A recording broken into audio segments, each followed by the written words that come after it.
Hey everyone, welcome to the Weller channel. Today I'll show you how to send a message over a local network using the command line. First, make sure you're using Windows 10 Pro. Go to this PC, right-click, and select Properties.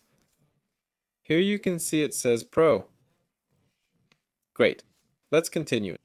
Next, open the command prompt. The recipient needs to provide their IP address.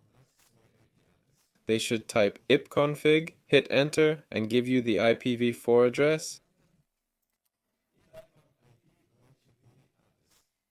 It's here, but I won't show it for privacy reasons.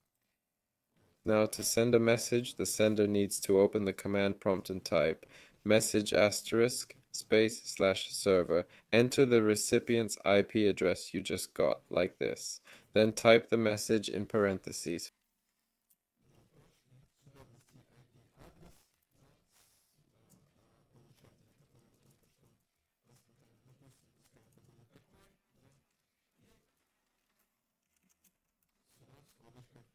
Finally, hit enter. That's it. This has been Wellor. Like and subscribe to the channel. See you next time.